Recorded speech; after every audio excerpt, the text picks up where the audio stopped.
Buonasera, questa sera siamo qui con 3 componenti di un gruppo finlandese che si chiama Jouhiorkesteri e sono 3 suonatori di jouhikko, questo strumento molto simile a una lira antica, diciamo, suonata con l'archetto della Finlandia. Quindi gli chiederò adesso di parlare un po' dei loro progetti musicali e di come hanno deciso di mettere insieme questo gruppo strumentale. Solitamente questi strumenti vengono suonati da solo, ma loro hanno deciso di fare un gruppo. Okay, guys, thank you for joining us. And I just presented a little bit what you do with the Jouhiorkesteri to the Italian people, but I would like to start with asking you what are your musical projects and how you joined this band, or how came the idea of doing an ensemble based on jouhikko. I don't know who is the guy who can introduce this. Maybe Pekko. Maybe is Pekko. guilty. Okay. He's the guild. Okay. We have some issues with hearing you. Now. Okay. Yes.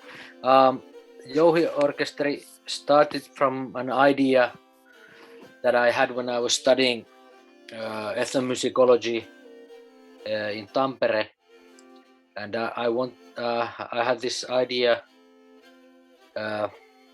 in a bar that it would be nice to have this, because I had started to play jouhikko some years before, and I started to get to know the other people who played jouhikko, and they were a lot of them were roughly the same age than I was, and then I thought it would be nice to have a compilation album with contemporary jouhikko players,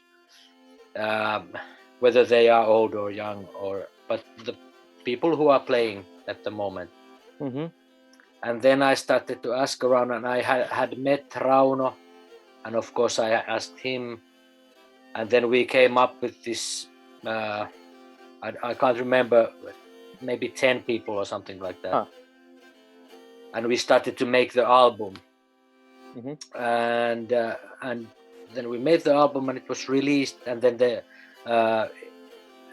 feedback was quite good, so that people were asking us to perform here and there. But it was not an ensemble yet, right? It was like no. Yeah, players. It was. Yeah, well, it was no. We played in the album already in some like bigger configurations. So we maybe played sometimes with 7 players or 3, and then different size of ensembles. Okay. Within the context of those players. Okay. And we spent. Excuse me, let me translate this because otherwise it's too long and I will have problems. Quindi Pecco dice, io ho chiesto appunto come è nata l'idea di questo gruppo. Lui studiava etnomusicologia a Tampere, che è nella Finlandia meridionale penso, e dice che l'idea gli è venuta in un bar. Sostanzialmente all'inizio questa cosa qua è nata come sotto forma di una registrazione audio. Lui ha pensato di riunire tutti i musicisti che si occupavano dello jouhikko e di incidere un album con delle suonate, diciamo, di ognuno di questi suonatori, ma anche all'interno di questo album avevano già sperimentato delle configurazioni un po' più ampie dei musicisti, quindi c'erano pezzi dove suonavano 7 persone insieme, 4 persone, 3 persone, insomma. Quindi c'erano circa 10 persone che partecipavano a quest'album. C'è stato un ottimo feedback dopo la pubblicazione e quindi ha deciso di continuare su quella strada lì. Ok, thank you Pecco, can you go forward? Well, yeah, okay, so we and then when the record was done, we were asked to perform live, so but of course because we had 10 or something players, and so it wasn't that easy to get all the 10 every time. Sure. And the gigs were in smaller places, so they couldn't really pay much or something like that. But we noticed that after a while, me and Rauno were the only ones who were always at the gigs. Mhm. And then at some point we asked Ilkka. I can't really Ilkka remembers this maybe better, Mhm. but I think we couldn't get players anymore or something. Okay. And then we knew that Ilkka played. But he was not living in the same city as you. That's the thing. Not anymore. Ah, ok. And then, Quindi yeah. loro praticamente dopo l'uscita dell'album hanno avuto, come dicevo, un feedback molto positivo, sono stati invitati a suonare, hanno fatto diversi concerti, ma molto spesso era difficile far muovere 10 persone contemporaneamente, perché ovviamente magari si tratta di locali piccoli, il budget non era esagerato e cose del genere. Quindi a un certo punto si sono ritrovati lui e Rauno da soli a portare avanti questo progetto e quindi hanno deciso a un certo punto di coinvolgere Ilkka in questa cosa qua. Ilkka, maybe you remember how they asked you to participate, Yes, or what you were you doing at the time? We are by the way, we are talking about what time frame more or less? Yeah, this the legendary recording what Pekko was mostly producing with another Jouhikko player, Outi Pulkkinen. Mhm. Hien hivuksista was the name of the recording. Was it 2001? I think we started to we recorded it in the summer of 2002, and it was released 2003. Ah, okay. So, if I remember beginning correctly, of I the think it's decade, yeah, so to speak. Yeah. So we have 2 concerts in 2003 in December in Telakka, where we released the album. Quindi l'album è uscito nel 2003, ma la cosa insomma era già in moto da un annetto, un paio d'anni insomma. Quindi loro sono usciti con quest'album nel 2003, hanno fatto dei concerti, come diceva Rauno, e poi è subentrato Ilkka. And when you came into the band, Ilkka, into the group? There was first, after this record releasing concerts and Ah, stuff, okay. I was in the record releasing concert, but I wasn't on the CD. Ah, okay. And then there was this collective, like Pekko said, who was playing around, and I was here and then with those guys playing Jouhikko. Ah, okay. And then Rauno, Pekko, and few other Jouhikko players formed this kind of a quartet. And one of the players were living in Sweden, and then there was a tour coming up, and he wasn't able to come. Mm-hmm. So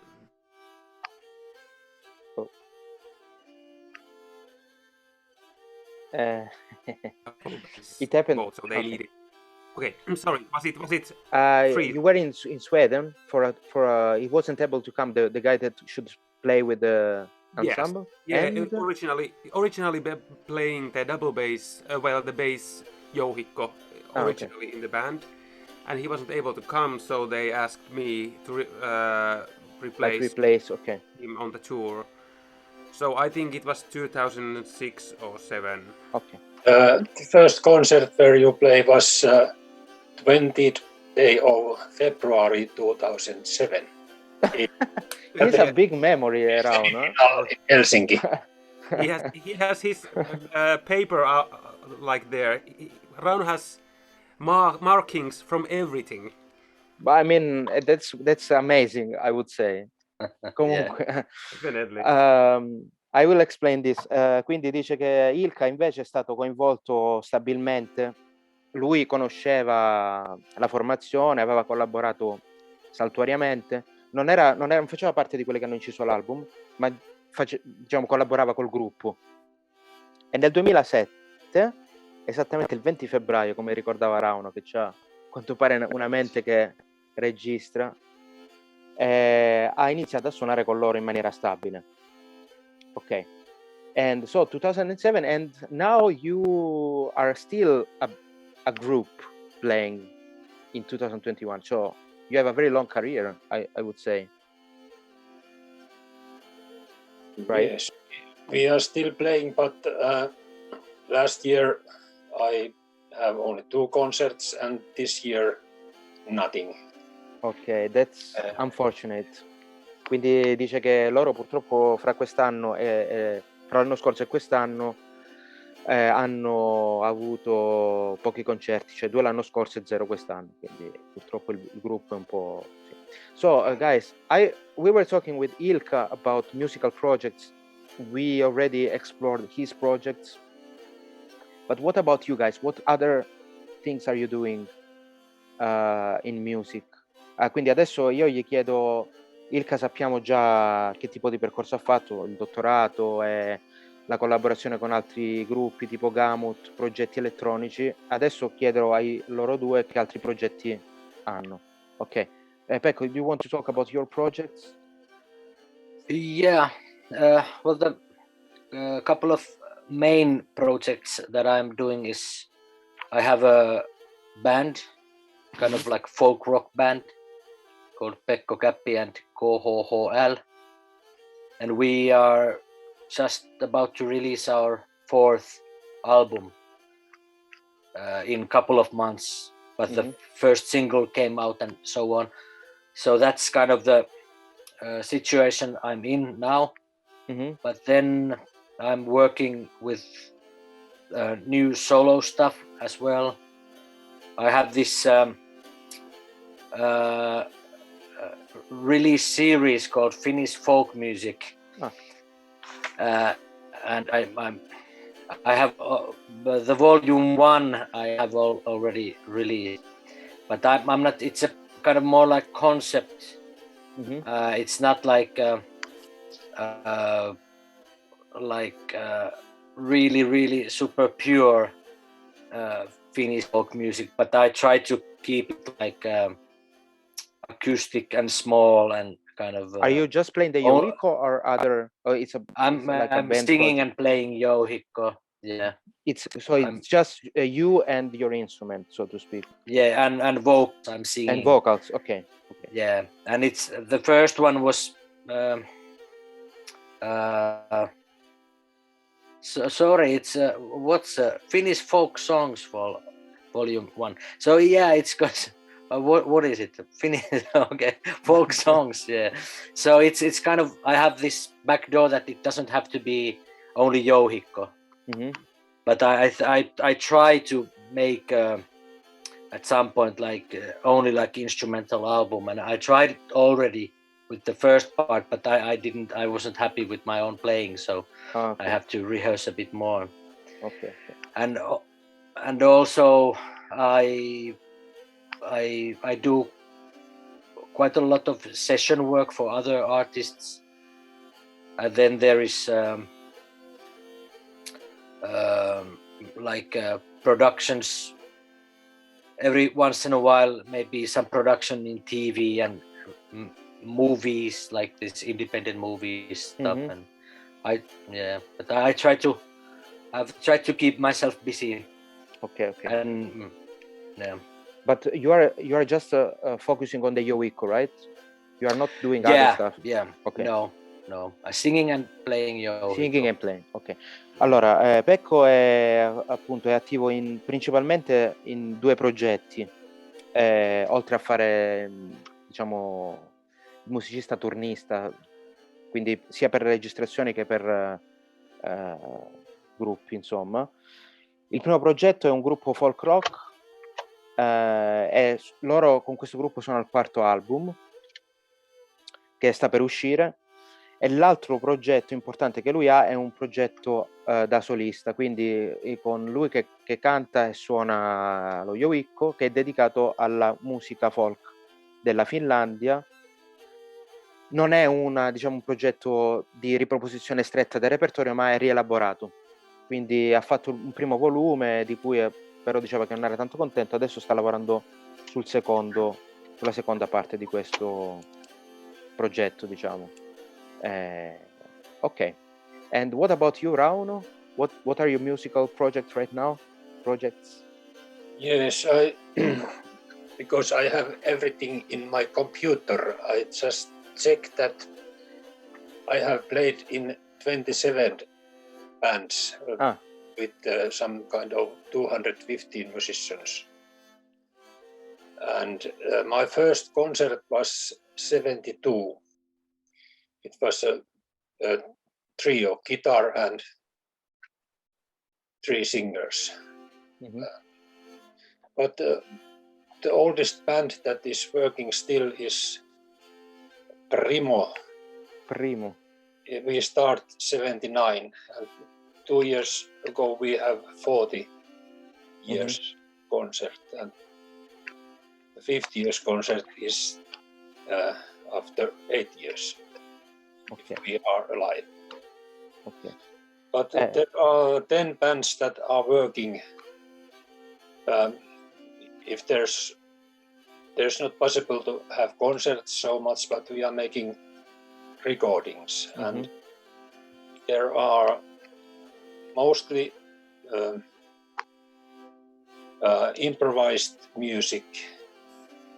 There are duos and trios, and there is, for example, band where is one musician from New York and I from Finland, and then there's a band with the Norwegian Sami singer and Finnish bands, and I play also in 2 or 3 ambient bands, but mostly I play kantele, jouhikko, horns and flutes and percussions. Okay.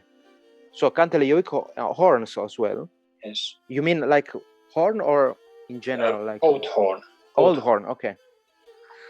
Bene, quindi Pecco è quello più storico, diciamo, di questo gruppo e ha iniziato nel 72 e ci diceva con la sua memoria che ha suonato in 27 gruppi con più di 200 musicisti.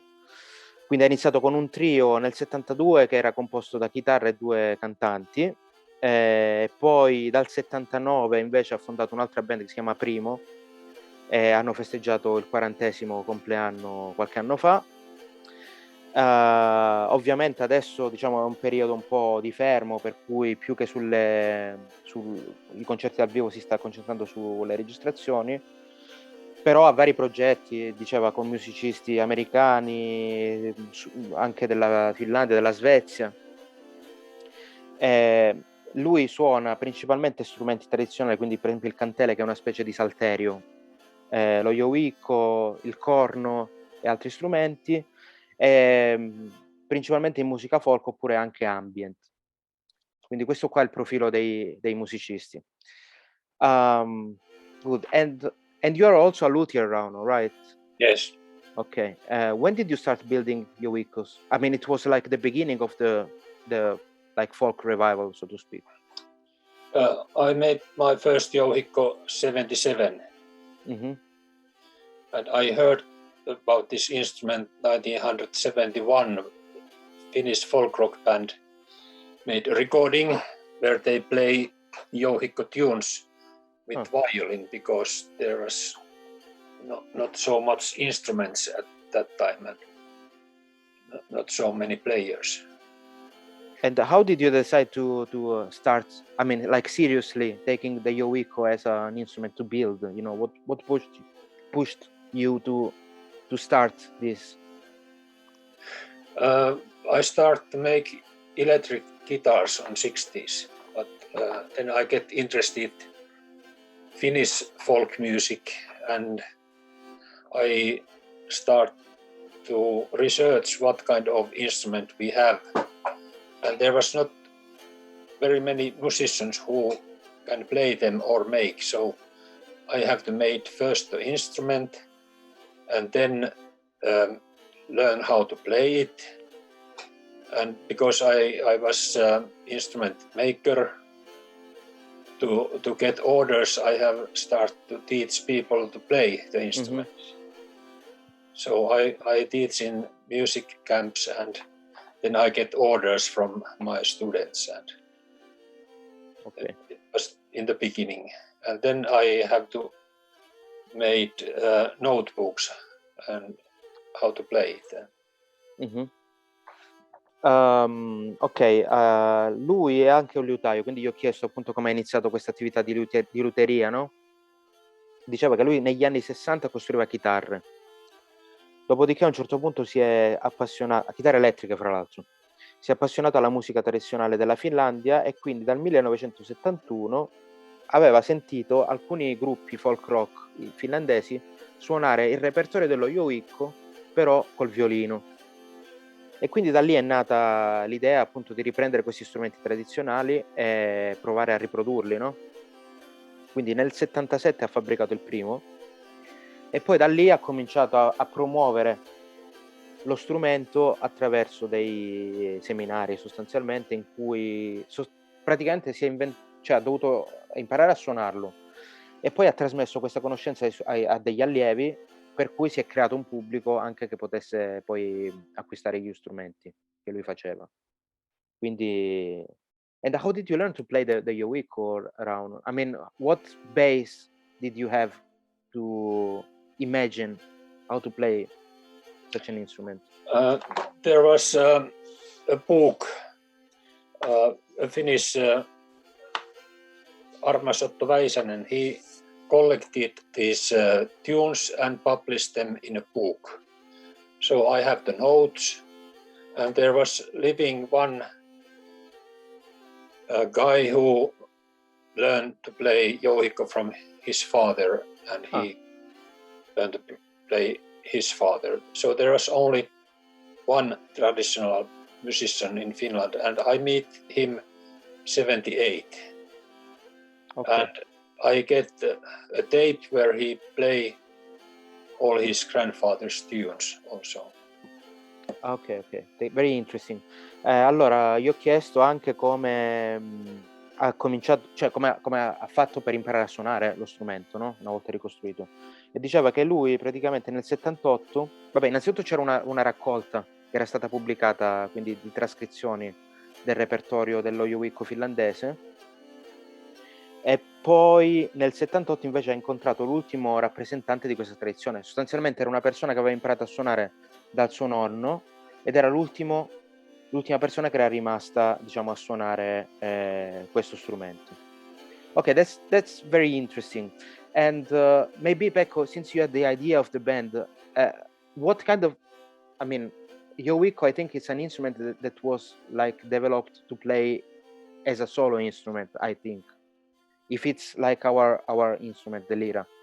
So how did you manage to put many people together with an instrument that has a very not a very big range, and it's not, I mean, maybe it was not thought to play in an ensemble. I mean, how did you manage to join the people, or what kind of idea did you have? Well, I was like in my 20s, so I didn't have any like big plan at the moment. It just felt like a thing that I'm really, really curious to do, and it would be a really, really nice thing to try, whatever it would like become of. But I think there wasn't much thinking about is it like is it wise or not to play like with several Because I think it was just like Just natural. Let's just try. Yeah. Let's just try.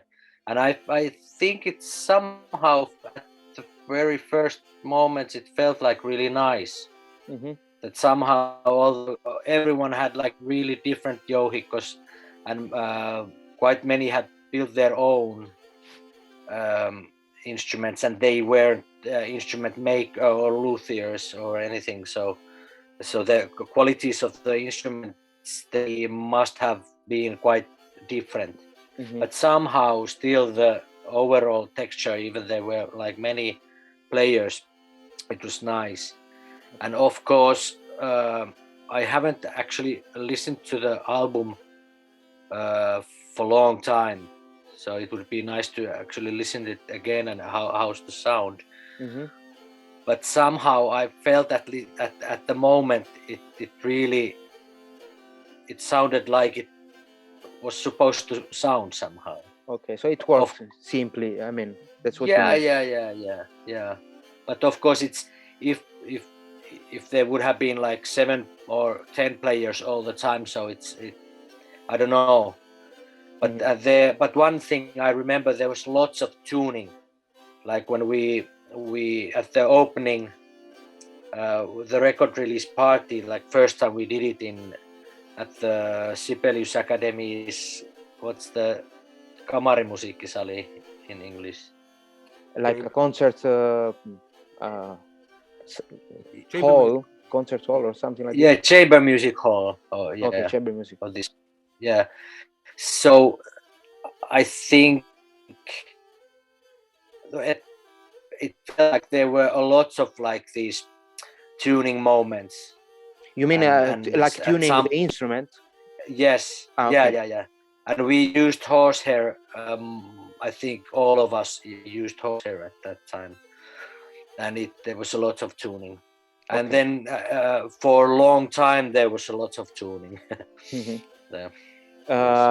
Quindi io ho chiesto a Pecco come hanno iniziato questo progetto e se ci sono state difficoltà, insomma, come hanno fatto a mettere insieme strumenti che tendenzialmente non sono nati per suonare in gruppo, no?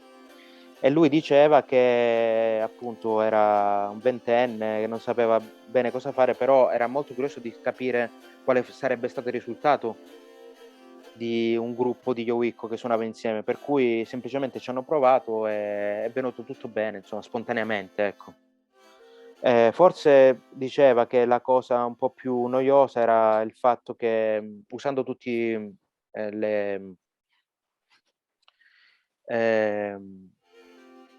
le corde di crine c'erano molti momenti dedicati all'accordatura. Anche quando hanno suonato il primo concerto alla Sibelius, nella sala da concerti della Sibelius si ricorda che c'era stato qualche problema con l'accordatura. Adesso diceva che sarebbe curioso di risentire quelle registrazioni per capire appunto lo sviluppo di queste cose. Okay. And what about you, Ilka? When you joined the band, what was the situation? I mean, you said that probably you already played with them before, but I mean, since I guess you are the most learned musician, or the one that studied like in a more classical fashion, what was your take on like playing with other musicians, the Jouhiorkesteri? What was your impression, your first impression? Well, I started playing Jouhiorkesteri as it was contrast for playing classical double bass stuff, and also like I was playing folk music in overall also at that time. Mm-hmm. So I'm not now talking about when I started. I think I started playing Jouhiorkesteri 2001, mm-hmm. And first it was about, I guess it was about the jam sessions with the guys and the women when there was this collective. Mm-hmm. And then I don't know what to say about the first sessions with Jouhiorkesteri. I guess it was quite that we were arranging the stuff quite together, and still in overall we all had similar background in, how to say, contemporary folk music. Okay. So I think that was connecting in a way quite much. But I mean, I guess playing in this kind of setting is quite different from playing in an orchestra, right? I guess, of course. But I mean, I don't know.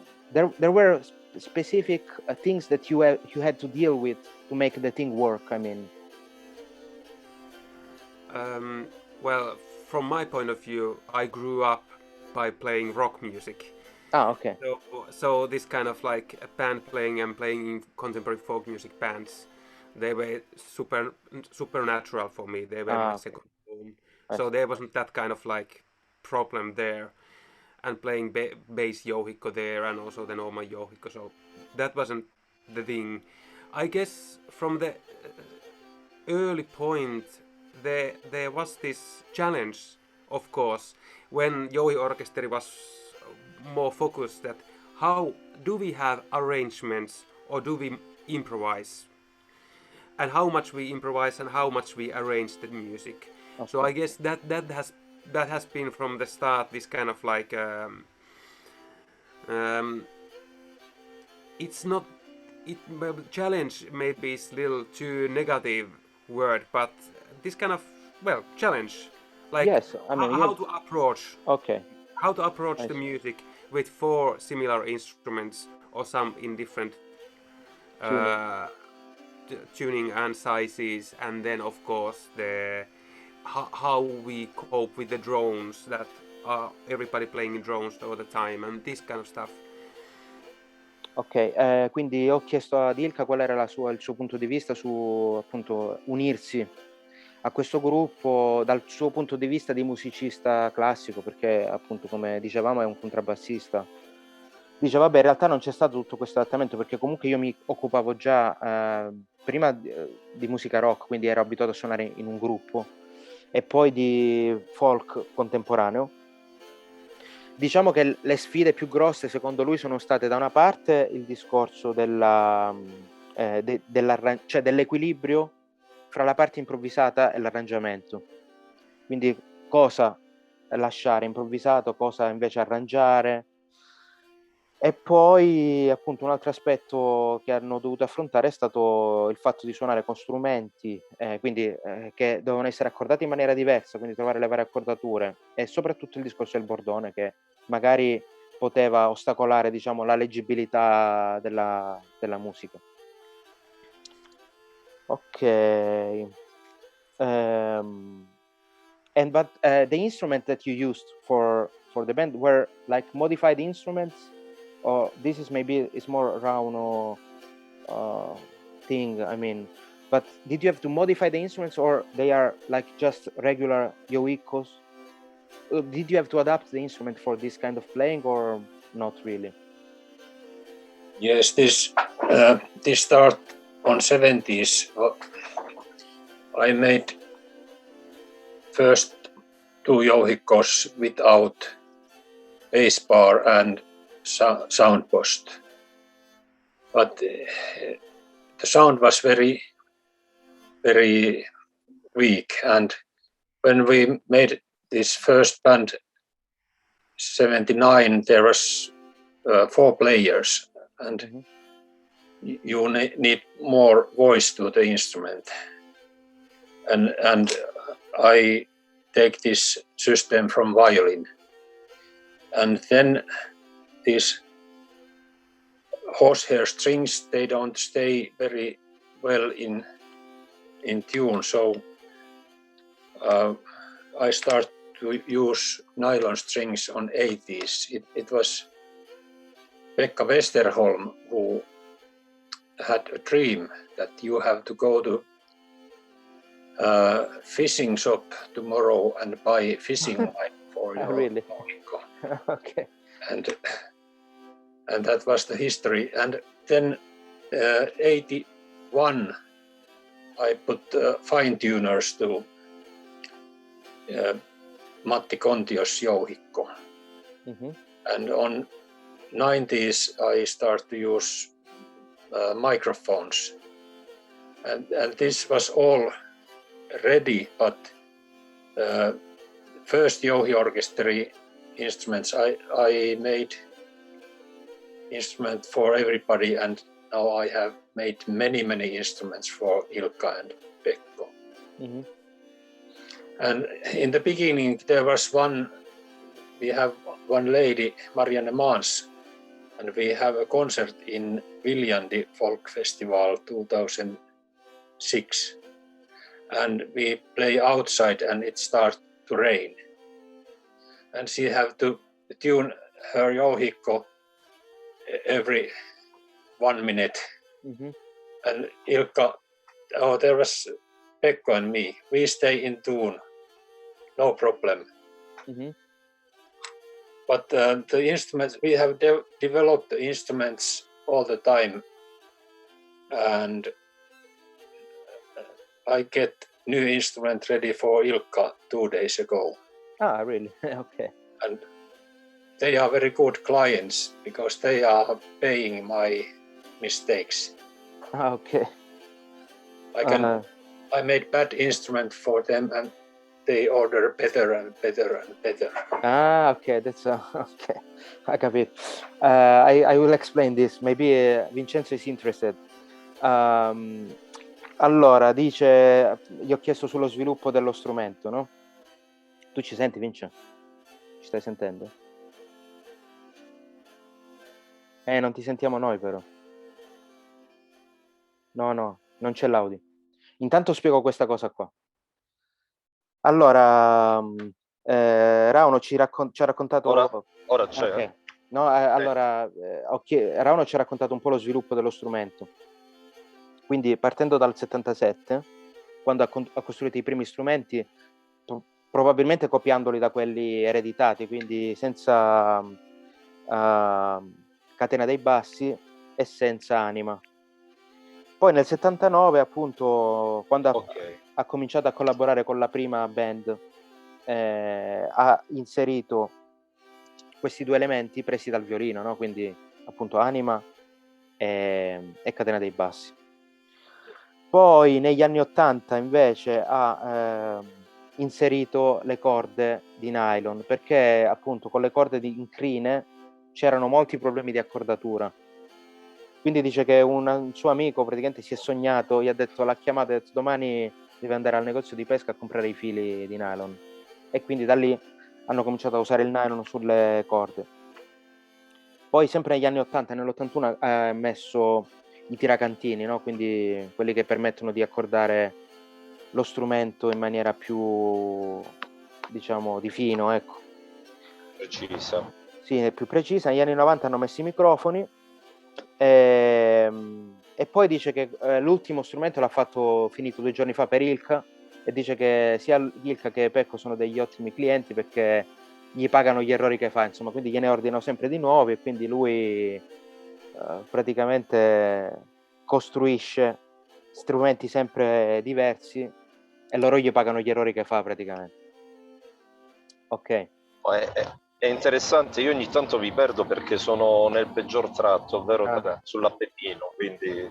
He's traveling on the mountains right now, so sometimes he disconnects. But anyway... Quello che è interessante è scoprire che sullo Jouhikko c'è stato lo stesso percorso che c'è stato sulla Lira. Mm-hmm. Quindi, però la Lira partiva con l'anima, Sì, con l'anima, però senza catena. Invece, insomma, la catena negli strumenti vecchi, ereditati, non ricordo presenze di catene sui piani armonici originali. Poi, insomma, sono stati ricostruiti molto spesso, sostituiti. Quindi questo è interessante come percorso simile. Non siamo ancora arrivati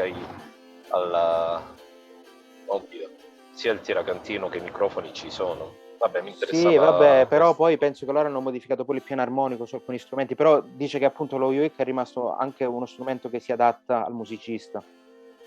Quindi in base alla richiesta lui fa... Come dovrebbe essere. Mm-hmm. Come dovrebbe essere. Okay, Vincenzo is saying that it was very interesting what you said about like the development of the instrument.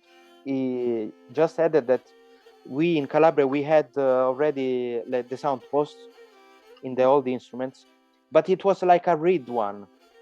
It's quite particular, I think, because it was made out of reed and is a movable sound post. It's like this, you see. Yes. You can take it out. And some people are adding a bass bar right now, but historically we didn't have one. And yeah, that's it. I mean, it is quite similar to the Jouhikko. Okay, I think you mentioned the fact that you adapt in some way the instrument to the musician that he's going to play it, right, Rauno? There is not a standardized model of Jouhico, I guess. Is it right? Yes, I made research work 2008, and I go to see all the historical Jouhicos in the museums. There are 40 instruments, and there's only one thing that is everybody has, and it is that they are all different. That's how it works in here, basically. There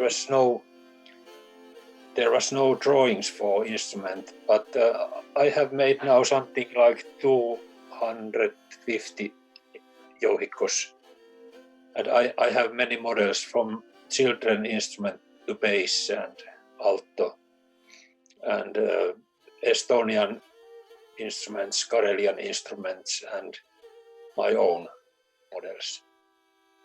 That's quite amazing. I mean, they are very different. Actually, the Lira is the same, but we don't have so many instruments surviving. I think, Vince, più o meno quanti ce ne sono di strumenti sopravvissuti, secondo te, a spanne? I don't think he's hearing us. Anyway, I don't think there are more than maybe like 30 or 40 instruments surviving in Calabria, because it was a very small area. È difficile dare una risposta precisa, perché nel tempo ci sono state molte ricostruzioni, bisogna capire che vuol dire strumenti antichi. Se ci diamo un lasso di tempo dalla seconda metà del Settecento fino alla metà del Novecento, quindi un arco di 2 secoli, credo che abbiamo 1, 2, 3 conosciuti, ce ne sono una decina d'occhio. Addirittura. Sì, non sono tanti, ma non sono neanche pochi. Beh, loro La cosa interessante è invece noi ne abbiamo una decina. La cosa interessante è che sono tutti modelli differenti. Nella maggior parte dei casi sono modelli diversi, oppure con micro variazioni, tipo la Trimboli e la Pellegrino. Stesso strumento, simile lo strumento, caratteristiche simili, stessa area di provenienza, cavigliere differenti. Ok, l'abbiamo Questo è la... Senti? Sì, adesso ok, non ci sono, vi sento. So Vincenzo is saying that we probably have something like 10 instruments, I guess, or a little bit more, starting from like half 18th century to 1950s, where the less players were like that. We have some recordings though from the 80s, and I think the last one that was like a traditional instrument builder died in the maybe 90s or something like this. So we know someone that used to build instruments, but I guess it was the same with the Jouhico. No one was like really a luthier, like working, did like instrument construction as a job. Everyone was building his own instrument, I guess. Yes, that was. So that was. Ti interrompo, infatti una delle cose che penso proprio sul fatto che ci siano strumenti con diverse caratteristiche, soprattutto sui diapason. Ho fatto una verifica su circa 20 strumenti e diciamo dalla seconda metà del Settecento fino a Fragomeni, quindi anni 80, anni 90, su 20 strumenti, se non erro solo 2 strumenti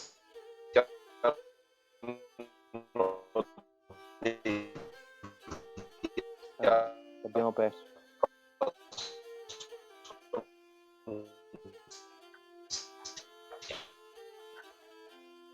No. It was telling something about the string length. No, non ti abbiamo sentito, Vince. Sul diapason. Okay, it was telling something about the string length that was changing all the time, I think, but I lost the conversation. And as a band, as a Jouhiorkesteri, what is your I know that you just published a recording, a CD, or like 1 year or 2 years ago, I think. Is it right? Yes, I published a record where I play the goat horn some years ago, and I have made recordings with other orchestras also. We have, for example, Entree, we are playing all kinds of lyre instruments from Siberia to Karelia and Estonia.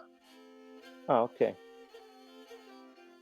But I mean, as a band, your last project, what was? I mean, I think you had a CD out, right, recently.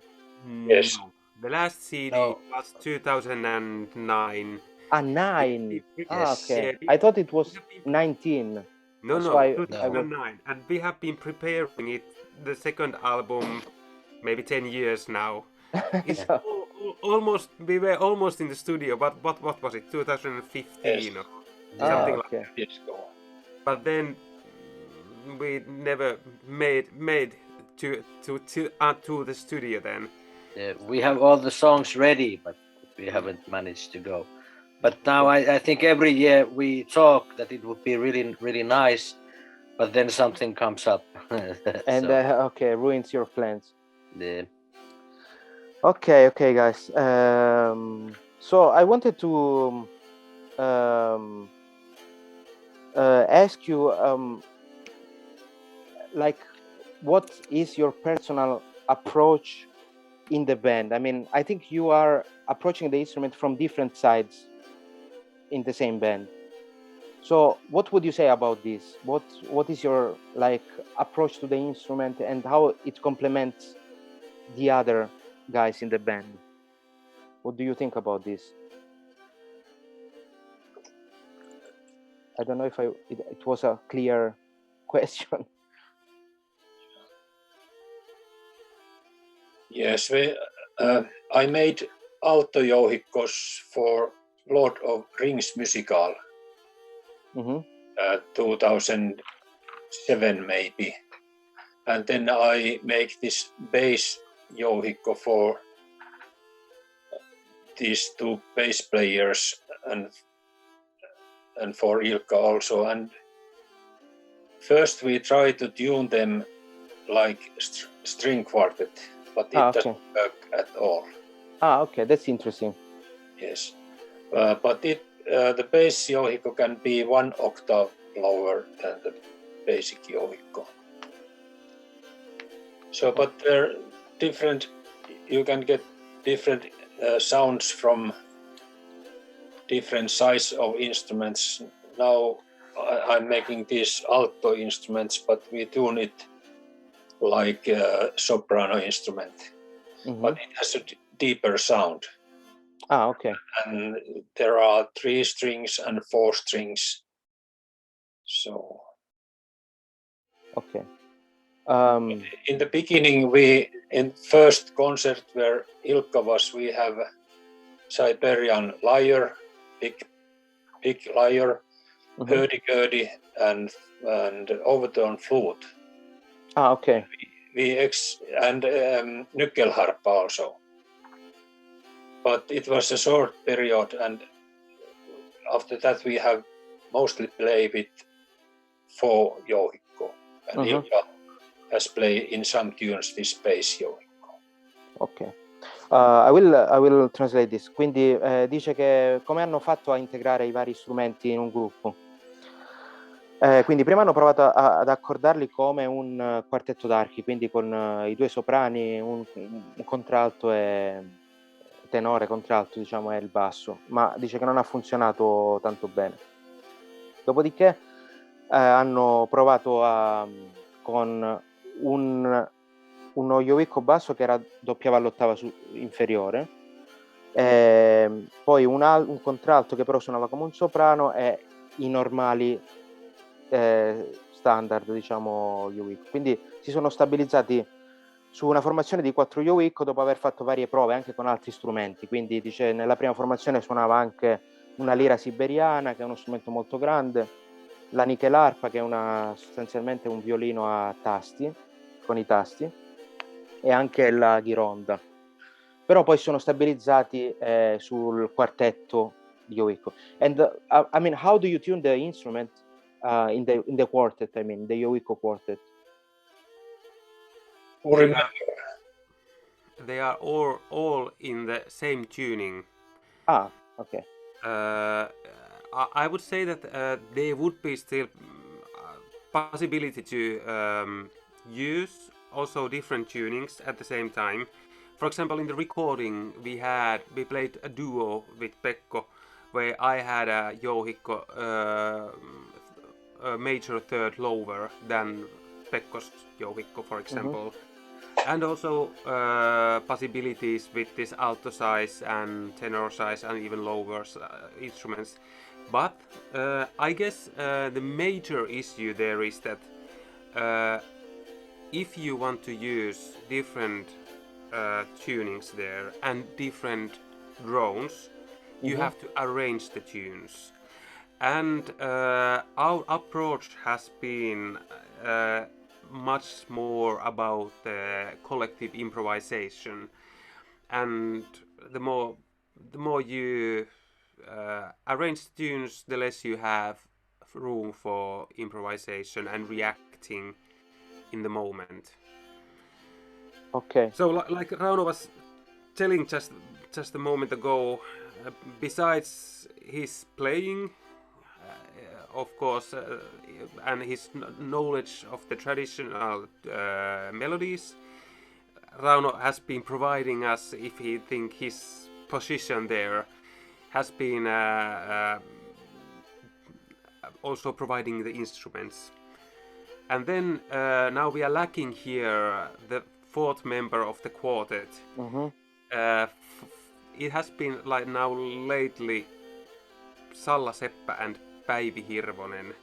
There have been two women. Mikä vuorotella? Like they alternate. Alternating, yeah. And you could say that those Päivi and Salla and Pekko has been maybe the you could say the lead players, and for like my position has been in many cases like finding the harmonies there in between on the music, like you mean with the bass, like giving the bass note, or with the normal Jouhiorkesteri. Okay. Trying to create more harmonies there and do this kind of harmonization there in the music. Okay, I will explain. But then you play the fastest solos also. Yeah. Ok. Quindi allora Ilka ci spiegava un po' come sono organizzati con i vari strumenti, quindi principalmente hanno uno strumento accordato all'ottava bassa e gli altri sono strumenti normali. A volte hanno sperimentato con delle accordature un po' particolari, tipo per esempio in uno dei pezzi suonavano in duo con Pecco con una accordatura a distanza di una terza. Però dice che praticamente il lavoro principale, suonando con strumenti che hanno un bordone, è quello di, se vuoi utilizzare diversi bordoni, di arrangiare il pezzo in funzione di questi bordoni che hai. Quindi appunto il pezzo viene un po', diciamo, può un po' cambiare riguardo al tipo di armonizzazione che utilizzano, no?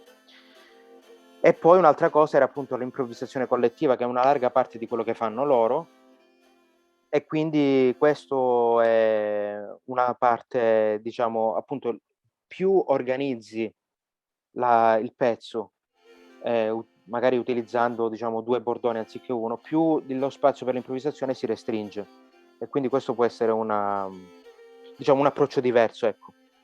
Poi ci sono c'è un quarto membro che manca qua fra loro, scusa che finisco qua, che sono 2 ragazze, Salla e how was the name of the other girl? Salla and Päivi. Salla Seppä and Päivi Hirvonen. Okay. And like previously in the beginning it was Marianne Maans. Ok, Marianne. Ok, quindi questi qua sono delle ragazze che hanno fatto parte del gruppo, che si alternano, e quindi diciamo che è questo. Pecco aggiungeva che appunto Ilka diceva che Pecco è un po' quello che fa da solista, Rauno apporta l'elemento un po' più tradizionale perché lui conosce bene le canzoni, diciamo le melodie tradizionali, e invece Pecco diceva di Ilka che è quello che suona gli assolo più veloci, no? Quindi I think, your approach complement each other in this. I thought actually that you tune the instrument differently because it's difficult to imagine how you play like 3 times the same instrument with a very short range. You use mostly like doubling of the same melody, or you make harmonies also. How do you go about this? I mean, it's difficult to imagine how you have variety with such a limited like range of the instrument. Yeah, of course they are using this kind of like harmonization, which is then quite narrow, of course. But then it's this heterophonic approach. What is somehow common there in that area? If, for example, in the vocal music. That's interesting.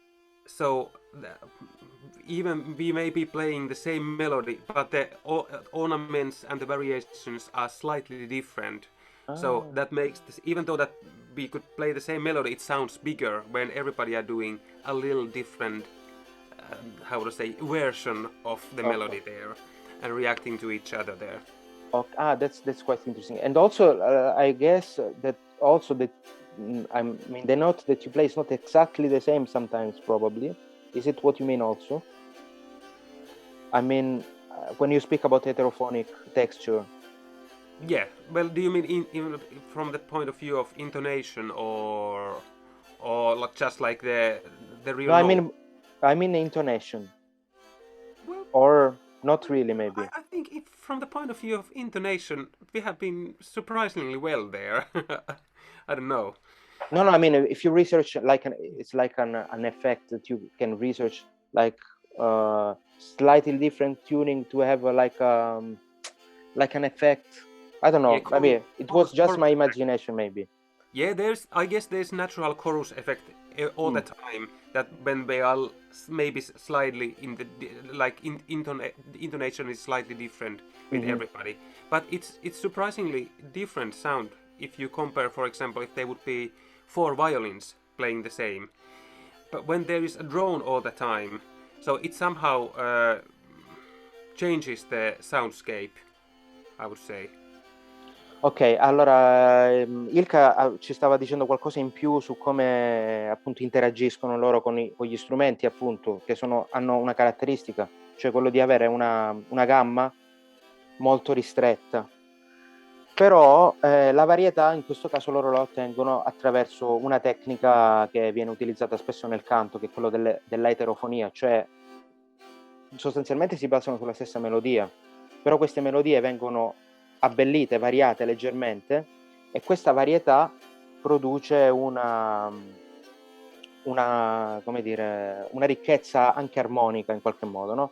Quindi dice che comunque c'è un effetto chorus presente a causa del bordone, e quindi questo tipo di musica, pur rimanendo, diciamo, dal punto di vista dell'armonia semplice, però l'effetto dato da uno strumento che suona con un bordone e concepito in quel modo è quello di una ricchezza che non avrebbero un quartetto d'archi, perché il suono è pulito, no?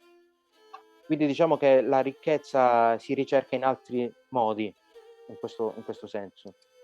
Vincenzo vuole dire una cosa? Sì, purtroppo mi sono perso un attimino un po' di cose, sono ripreso la linea prima dell'intervento di Ilka. Volevo capire se ognuno di loro all'interno della formazione suona sempre lo stesso strumento, gli strumenti alto, tenore, quindi capire se ognuno è legato a una misura di strumento, a un tipo di strumento. E poi volevo fare anche un'altra domanda proprio sul fatto della voce. Tanto questa. Come, scusa, quello della voce non l'ho perso. No, dico intanto questa, la voce, proprio riallacciandomi al discorso appena fatto, l'arricchimento tramite l'uso del bordone, quindi le micro variazioni, creare questa sorta di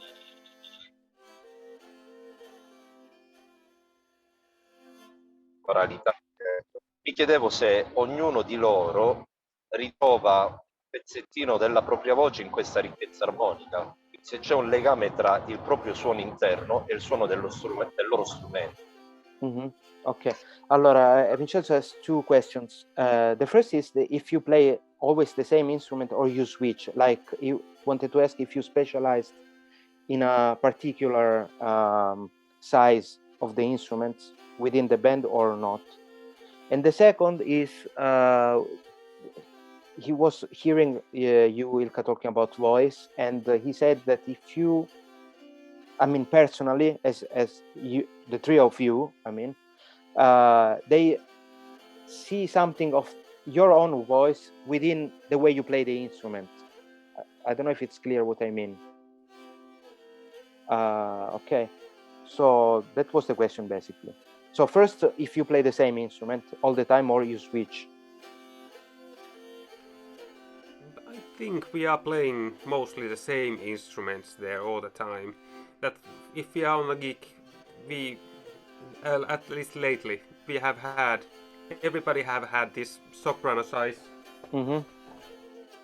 instrument, and then we have had this tenor size, what we called bass jouhikko.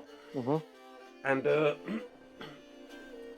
so mostly I guess we are concentrating on that these sizes with the quartet. And the other question was if you like you find something of your voice within the instrument. Yeah, I guess it's my personal idea only, but I feel like also that the instrument with its overtones, serious, and the whole sound, it's and the frequency where it played, it's very much close to human voice, especially this kind of like untrained folk singers sound. I think there is a link between like this kind of instrument. If you hear like how people sing in Calabria, you find something of the lira inside their singing, and I guess the same is for the Jouhiorkesteri. Ok, yeah. I will explain this and then I will ask Rauno the same question basically. Allora, riguardo gli strumenti, dice che loro praticamente si concentrano su due taglie, la soprano e il basso. Sono due taglie. Quindi Ilka nella fattispecie si cambia dal basso al soprano, ma di fatto stanno usando quello strumento lì.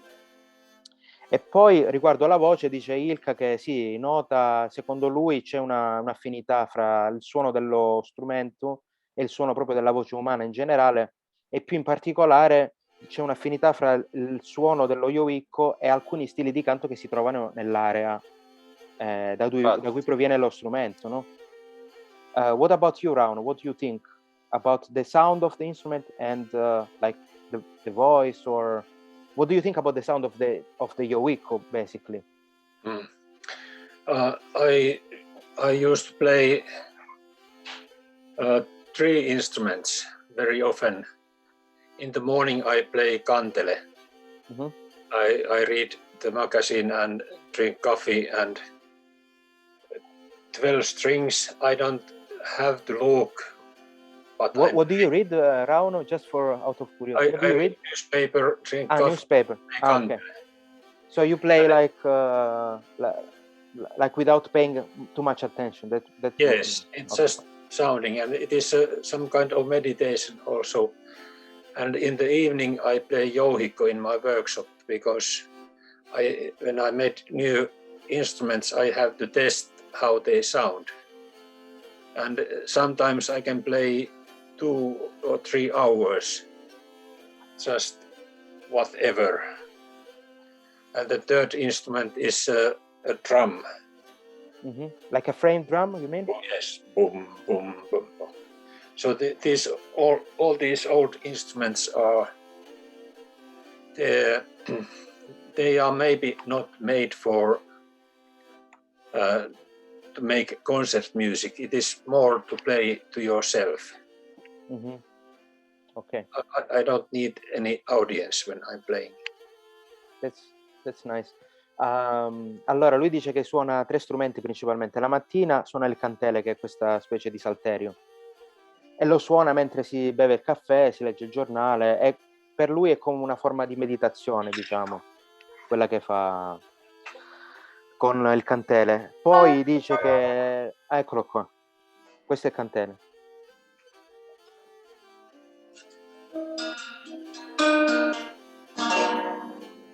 E quindi appunto per lui è una forma di meditazione, no?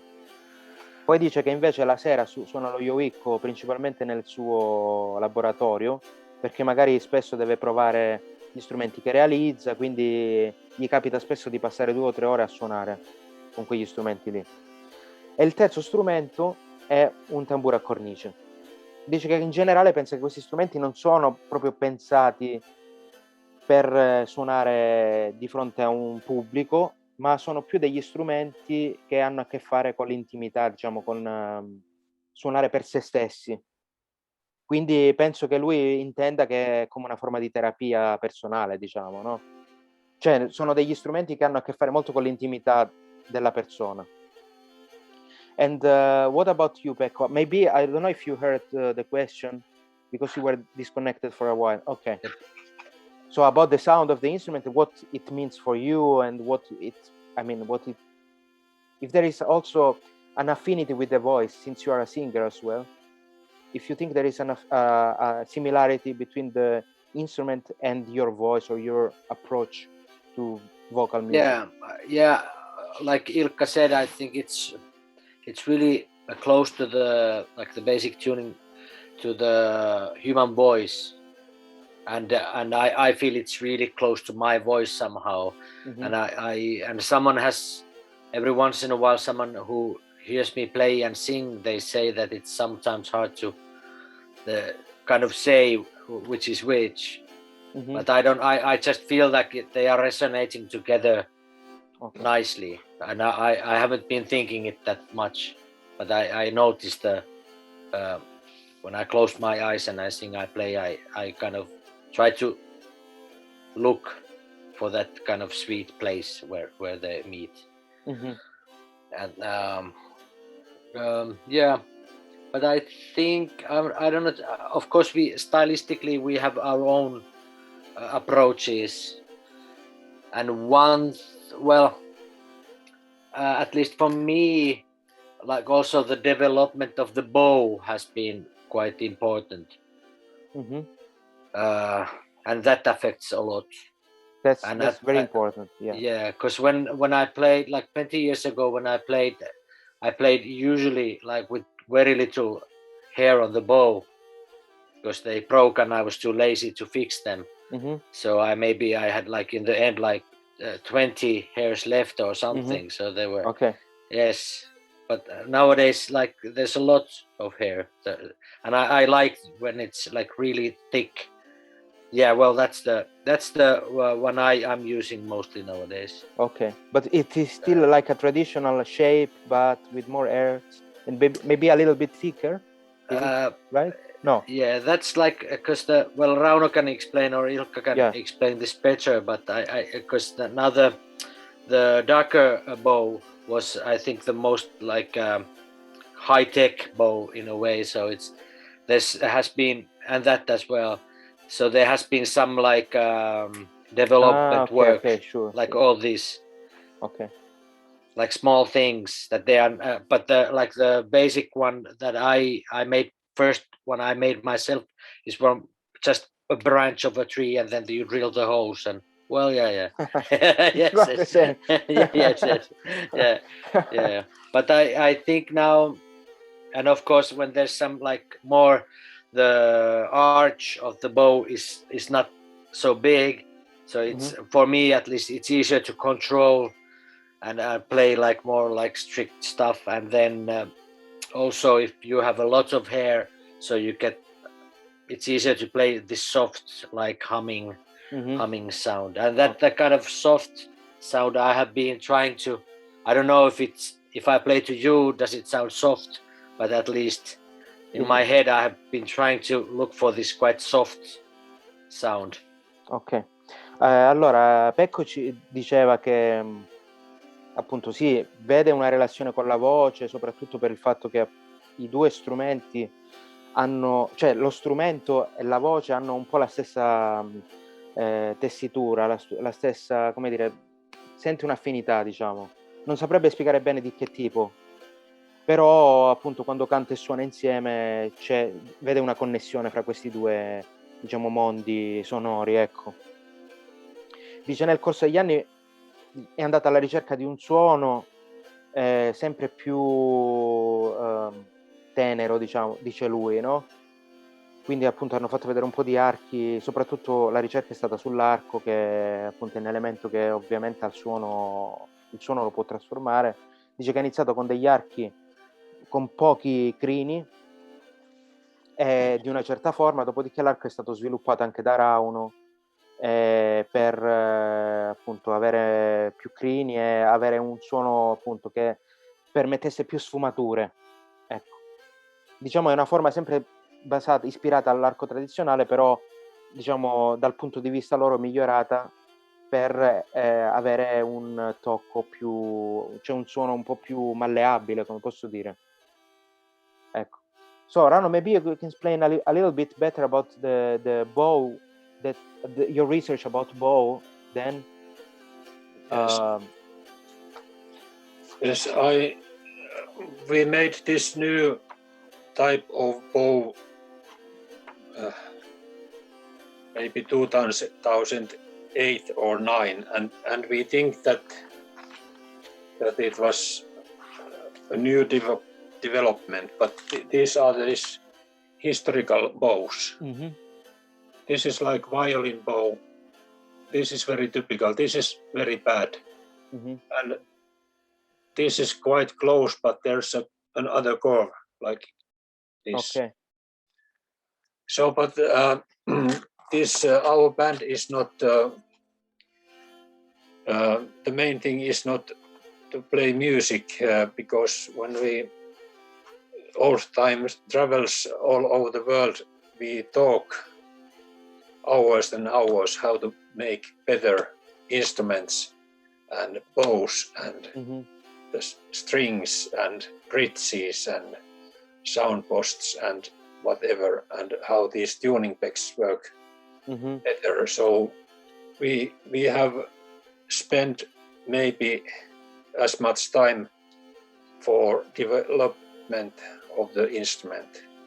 And with Pekko, I have made electric jouhikkos, and I'm now doing a new instrument for him also. It is ready in this summer. Okay. So this music is only the reason to come together and design better instruments. Ok, allora Rauno ci spiegava un po' meglio come è stato lo sviluppo dell'arco partendo dai modelli tradizionali. Appunto un primo modello era proprio un ramo piegato, un po' come il nostro arco della lira, poi ce n'era un altro con 2 curve e poi loro hanno anche dei modelli ispirati al violino, c'erano nella tradizione. Loro hanno, diciamo, migliorato quello che aveva 2 curve, diciamo, portandolo un po' più diritto praticamente. Però dice che sostanzialmente il gruppo loro, più che di musica, si è occupato di sviluppare gli strumenti, perché dice che accanto all'attività musicale, dovendo viaggiare, hanno passato veramente tante ore a parlare di come migliorare dall'anima ai piroli, insomma, sono tutti e tre, diciamo, interessati allo sviluppo dello strumento. Quindi, diciamo, l'attività musicale ha un peso relativo rispetto proprio alla riflessione sullo sviluppo dello strumento. Okay, guys, I think we have it's almost 9 o'clock. Yeah. So I would like to add here that yes. if you think like how, like from the Calabrian lira point of view, like what's the work of, contextualize the work of Rauno and Pekko here a little. Now Rauno was mentioning this electric jouhikko, Sì. what Pekko has been using already quite many years, or different types of those. Like if Rauno has created this revival of jouhikko playing and making the instruments and bringing the sheet music and archive recordings again available, and bringing out new information about the historical sites also. Then nowadays, if you talk about jouhikko in Finland, they don't talk about that. That's the Karelian instrument. No, they are talking. I know. I have seen Pekko Käppi on a gig. So this Pekko's like if Rauno has brought the historical approach alive, then Pekko has brought this instrument. He has popularized the instrument in Finnish context in a level which has been never done before. And it's, I guess, one of the reasons is, of course, this some symbiosis of Pekko's voice and jouhikko, and also that it has been brought very clearly to to different contexts without losing the essence of the instrument. Yeah, that's the hardest thing to do, I think. Yeah. So if you think of Calabrian Lira, of course everybody can play pop tunes with it, but how to include the core of the music there in the instrument in itself and also in the music. So that's I would say that you should ask more when you have time from Rauno and Pekko how to do that. So these guys are really the people who have been able to do these two things here in Finland. Yes. No, that's of course quite interesting. I hope we will keep in touch because we could, I think, spend the night talking about this. Easily. And I think you did a very big job, from this point of view. I don't know how was the situation. When Rauno started, probably few people in Finland knew about these instruments. And when you started doing your job about, bringing this to the audience, maybe, Ilkka was mentioning that sometimes people don't even have the idea about this being a Finnish instrument, really, So, it's a very big job. Maybe the last question I can ask you, what kind of condition do you think are needed to do what you did in Finland? I will translate the question and then maybe you can answer. Yeah. Ok, diciamo l'ultima domanda perché siamo già alle 9. Anche quindi... io avevo una domanda da fare sull'arco che mi sono perso. Sì. Comunque diciamo, appunto, Ilkka diceva che queste due persone sono quelle che sono le responsabili, diciamo, del revival dello jouhikko in Finlandia. Lui dal punto di vista della ricostruzione storica e Pekko dal punto di vista di portare questa conoscenza al pubblico. E dice che l'equilibrio da tenere, appunto, diceva Ilkka che l'equilibrio da tenere sarebbe quello di sì parlare al largo pubblico, ma sempre mantenendo diciamo l'essenza dello strumento. E quindi l'ultima domanda che volevo fare a loro era, diciamo, quali sono le condizioni che secondo loro hanno permesso di arrivare a questo risultato in Finlandia. Ok? So the question was, what are, in your opinion, the conditions that allow to do the job that you did with the instrument in Finland? Well, it's a really good question, and I try to answer somehow, but we can get back to it. Yes, we would need maybe one day discussing about this. Yeah. Yes, we have to come to your place at some point. We already said with Ilkka that it would be wonderful if people from all over, let's say Europe, but also Turkey or other places that are interested in this kind of instruments could come together and exchange ideas. Yes, it would be lovely. But yeah, I don't know. I don't know. I think it's a combination of many things. For me, I think the main thing that for the past 20 years I have really played only jouhikko or different kind of jouhikkos, and that's been my main thing. Of course, I play little something else, but that's the only instrument I feel I can express my feelings or something myself. So that's kind of, but then it's there's that, and the other thing is that I think it's a tool. It could be some other instrument if I could play some other instrument like that. Mm-hmm. And then it's not like, I think it's a question like, for example, if I'm like working in this, like at the moment a lot in the like the popular music scene, or the rock or pop or Mm-hmm. whatever. So I think it's not that you try to play pop music with the jouhikko or rock music with the jouhikko, but you play rock with the jouhikko. You know, I see what you mean. It's not it's a adapting the tool. instrument to the context, but bringing the Yeah. voice of the instrument within another context. Yeah, and then and I think that applies to maybe it applies to different music. I don't have that much experience from classical music, only like very little. But I think that I don't know that world, but I think in theory it could work also in like anything if you just use it as a tool and not try to like. Well, actually, I think Ilkka is doing something like this very, I think he's interestingly. Yes, I mean, we had and I think the chance to talk about this a lot. Yeah, and Ilkka said really beautifully about. I think Ilkka is like essential figure in the modern jouhikko world, because he's been doing like amazing work in like the old music and the classical world, and I'm a big fan of his. Ok, allora Pecco dice che secondo lui ci sono un paio di cose che hanno fatto sì che lo strumento venisse accettato in altri contesti musicali e quindi diventasse uno strumento più popolare, più conosciuto, no? E quindi la prima è che lui per 20 anni sostanzialmente si è dedicato solo a quello strumento lì, quindi sostanzialmente diciamo si è speso lui in prima persona su questo strumento. E la seconda cosa è che il suo approccio non è stato quello di adattare lo strumento a altri generi, tipo al pop, al rock, che è un po' quello che succede, aggiungerei io, un po' dalle parti nostre, cioè comunque lo strumento perde la sua voce e viene inserito in un altro contesto musicale.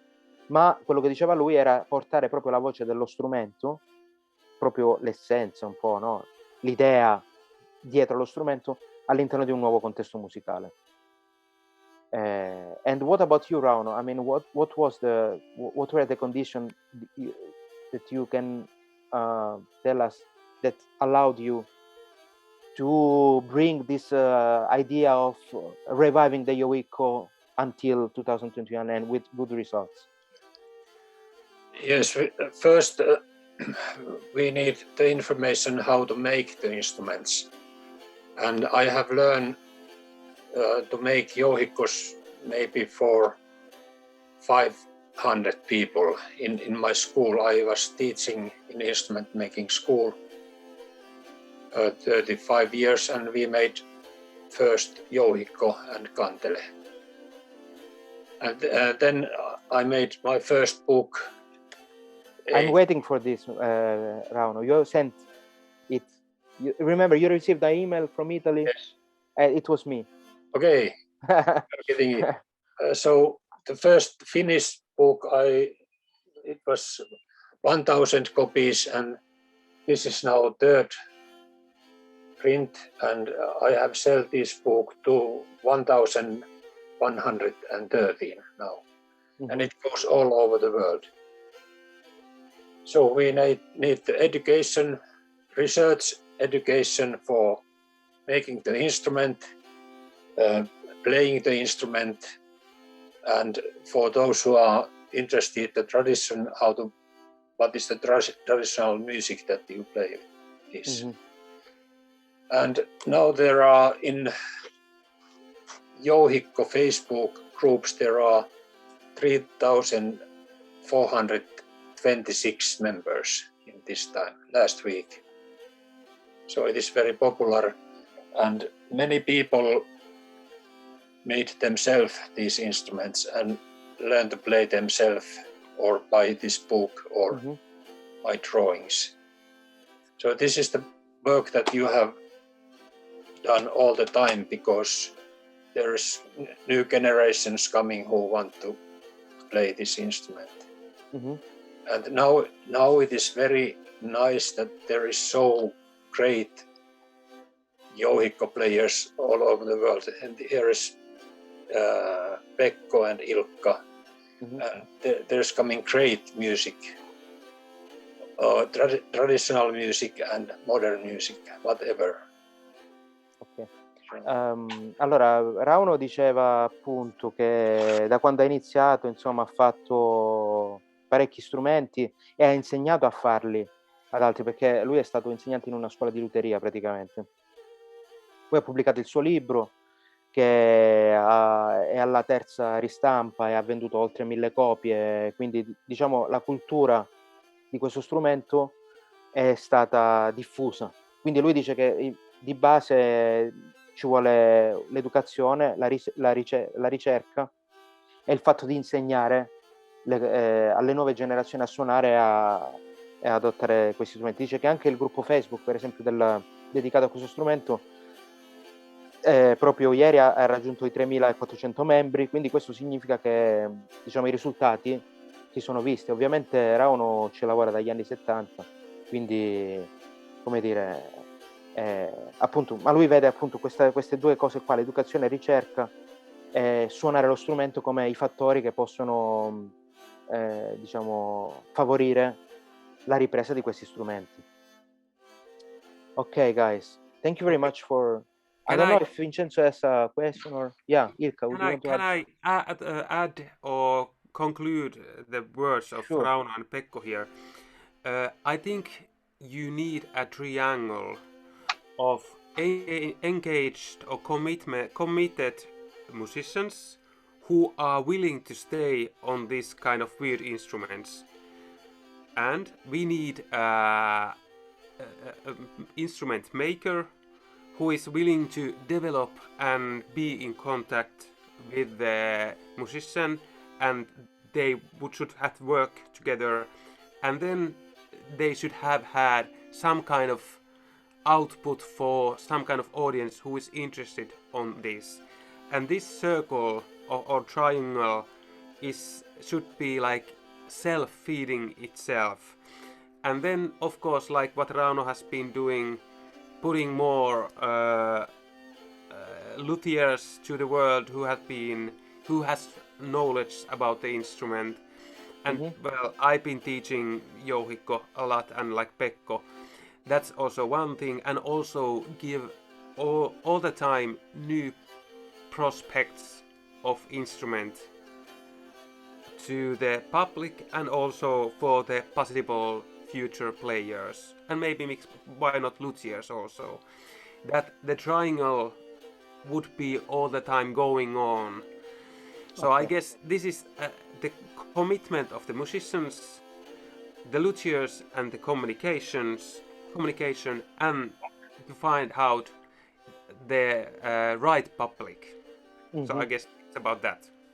Ok, Ilkka diceva, concludendo, diciamo, quello che hanno detto gli altri due colleghi, che appunto lui vede questa cosa qua come un triangolo che si autoalimenta, no? Un circolo virtuoso, per così dire, che appunto parte da... non parte in realtà, perché appunto è tutto collegato, però ci sono dei musicisti che si dedicano allo strumento e quindi lo promuovono sia suonandolo che insegnandolo, accanto a dei liutai che comunque cercano di sviluppare lo strumento in relazione a quello che fanno i musicisti, e l'altro elemento è il pubblico, no? Che quindi si nutre di questa ricerca che viene fatta, si educa e quindi magari diventa, diciamo, va a nutrire questo circuito, no? Quindi magari qualcuno si appassiona alla liuteria, qualcuno alla musica, e quindi secondo lui il discorso è trasmettere, comunicare queste cose qua all'esterno, no?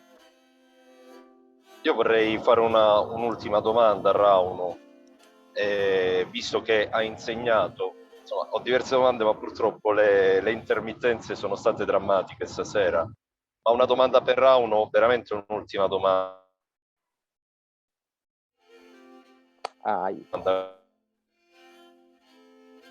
Scrivila nella chat, Vincenzo. Lui ha insegnato. Lo strumento abbia mantenuto questa costanza nella timbrica, oppure ci sono state soluzioni, cioè si presta attenzione ad un suono che si riconosce nello strumento, oppure un po' come avviene in Calabria, come è avvenuto in Calabria, che è stata terra selvaggia, insomma, vari strumenti, ognuno con un suono di natura differente. Okay. Vincenzo has a last question for Rauno about like instrument making, and he's asking if you, as a luthier, by seeing the work of other people, if you think that the identity of the instrument has been preserved, or I mean, more or less everyone did his stuff, and I mean the voice of the instrument is lost in the construction. I mean, I don't know if you understand what I mean. No, I don't understand. Okay. Vincenzo was referring to what happened in Calabria, and here there is not really someone who did like a research as you did, with a book published and everything like this. And so everyone is doing his own instrument.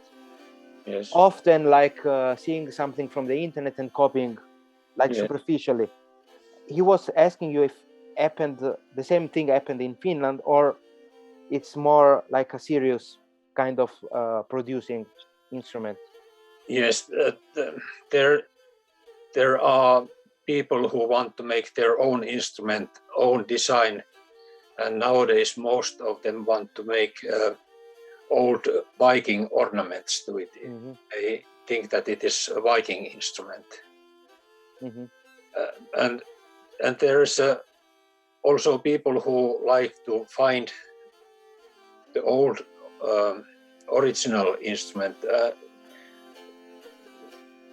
We have to develop this instrument because we have to play concert music, and the instrument must stay in tune, and there must be microphones, and you have to be able to travel in airplane with it. Mm-hmm. And for that situation you need different instrument, or if you have a drummer in your band you need electric instrument. Mm-hmm. But there are still people who want to go to the roots. I have made many copies of these museum instruments, and Ilkka has made just recording with one Fyodor Bratsu. Yes. And they are not that instrument, they are different.